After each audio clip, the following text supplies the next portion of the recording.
We know about the most powerful Illuminati team members from Marvel Comics, our team of big-brained heroes, but how about the Cabal, their evil counterpart? The Cabal is the antithesis of the Illuminati, mainly composed of supervillains and some anti-heroes, which came into existence during Marvel's Dark Reign event. Join me as we get to know them better and count down the top 10 most powerful Marvel Cabal members. Number 10. Maximus the Mad. Starting off this list fairly strong, we are talking about Maximus the Mad. Maximus Boltagon is the brother of Black Bolt, aka Blackagar Boltagon. I love that name.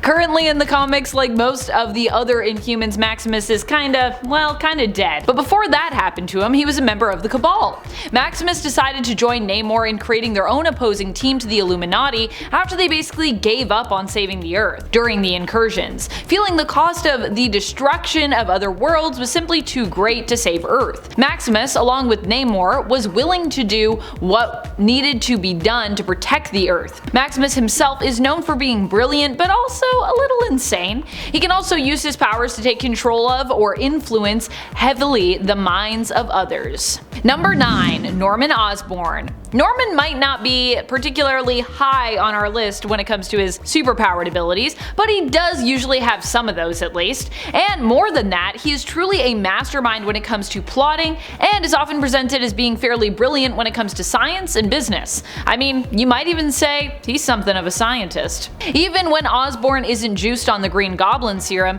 he has proven how mighty and capable of a foe he can be. He's ruthless, resourceful, and diabolical. He's a man who gets results, although often those results tend to be quite villainous thanks to his struggle with his more evil persona of Green Goblin, and his often devout hatred of Spider-Man, aka Peter Parker. Number 8. Black Swan. Black Swan is Yamat Umanturu, who hails from the alternate reality of Earth 1365. Her world was destroyed by the incursions, and she ended up joining a team of all-powerful multiversal women known as the Great Ladies, or the Black Swans. Hence her name. Eventually, when she realized just who they were truly serving though, she decided to leave, searching for a new home and destroying worlds as she went. She ended up on Earth 616, where she was apprehended by the Illuminati and kept as their prisoner. When they weren't willing to do what needed to be done, Namor and Maximus of the Cabal chose to free her and have her join their team. Black Swan is not only powerful, but also seems to be pretty decent at manipulating people and convincing them to work with her. Number 7. Emma Frost.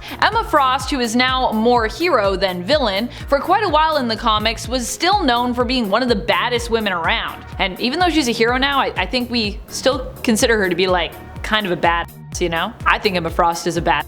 Fortunately, nowadays, she is also much happier fighting with the X-Men than against them, but her origins and of course her brilliance, power, and ruthlessness still managed to help her earn a spot on the Cabal. Emma Frost is considered an Omega-class telepath and possesses the secondary mutation of her diamond form, which makes her very difficult to defeat in physical battle as well as mental, as she becomes literally hardened and nigh indestructible in her diamond form. It's still possible to hurt Emma in this form, but it takes a lot of work to do so. Emma is also known for being a master manipulator when it comes to getting what she wants, especially as it pertains to business dealings. So many people that are good at business on this team. It's the business team. Number 6. Namor. Yep, Namor is one of the few members of the Cabal to also have been a member of the Illuminati. Fitting, I think, since Namor has played both villain and hero before in the comics. As it is because of his colorful past, Namor is usually considered an anti-hero in the comics. Someone who generally fights for the side of good ultimately, but is willing to kind of do, whatever it takes to accomplish his goal, even if said methods might be morally questionable. He's a for the greater good sort, and sometimes a for my greater good sort, which is what can put him at odds with heroes and villains alike. Namor might be compared to Aquaman, and as such seen as maybe a lower level soup in regards to those who also stand at a similar level to him, but Namor is more than just his Atlantean origins. He's also a mutant who boasts of super strength, agility, speed, durability, weather manipulation, and control, and can fly in addition to the traits and abilities granted him by his nautical heritage and his royal lineage. Namor can do a lot of stuff, like, we don't respect him enough. I feel bad even that he's 6 on this list, there's just so many powerful people on the Cabal. Number 5. Terrax the Truly Enlightened. Terrax the Truly Enlightened is an alternate version of Terrax the Tamer, who comes from the reality of Earth 13054. With incursions and the Cabal and the Illuminati trying to deal with them,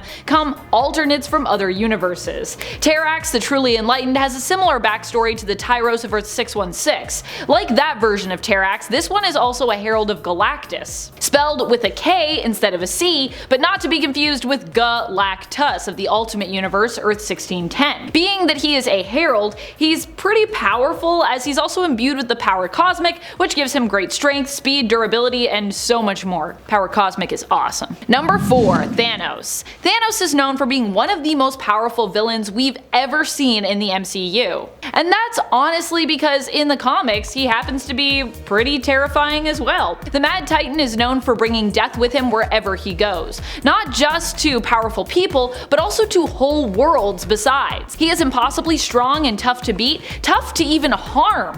Thanos is also a villain that feels inevitable. He's relentless. He doesn't give up easily and oftentimes is very rarely challenged by those that he goes up against. Typically, to beat Thanos, you need a whole army of superheroes because he also tends to seek out power wherever he can find it, which also usually leaves him even stronger than he'd normally be were you to just face him without any armor or any powerful weapons or artifacts. And he's usually also got a powerful entourage that accompanies him and fights for him in battle, often bringing along the Black Order. So to get to him, you also generally need to go through them. At least bringing along the Black Order as far as Jonathan Hickman is concerned, who created the Black Order. And I think that was a good creation personally.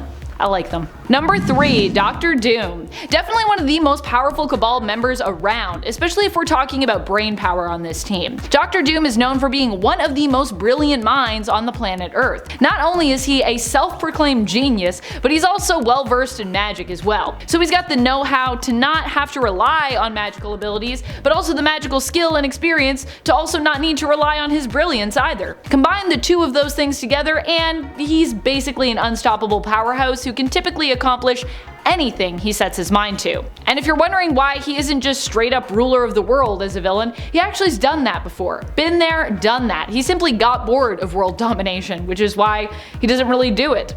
Doom does as Doom pleases after all. Number 2. Maker. The Maker is an alternate evil version of Reed Richards. He hails from the 1610 universe, the Ultimate Universe, where Reed ended up becoming a massive supervillain, and being quite good at it besides. Reed Richards makes a really weirdly great villain. Taking the mantle of Maker, this alternate version of Reed Richards would later escape his universe and take up residence in the main reality of Earth 616. While typically I would give someone like Dr. Doom the number 1 spot on so many of my most powerful lists, this one is unique. The Maker isn't just any old alternate of his nemesis Reed Richards. He's the most unbridled morally. This is basically Reed if you just took away any moral code. In other words, he doesn't hold back. I would even argue he is less of a moral compass than Doom, and for that reason alone it means that Maker stands a greater chance at defeating many other folks out there, Doom included, in battle.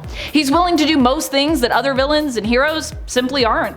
Number 1. Loki. Who could possibly rank above the awesomeness that is Dr. Doom and the Maker? Probably one of the few who could manage to do so when it comes to supervillains out there is Loki. Loki is the god of mischief, so he's literally a god. Kind of hard to defeat in battle if you were to face off against almost any villain. I guess unless we're pitting god against god, were Loki to run into, God Emperor Doom. However, I would still argue that one of Loki's most powerful forms, King Loki, could stand to take even God Emperor Doom on.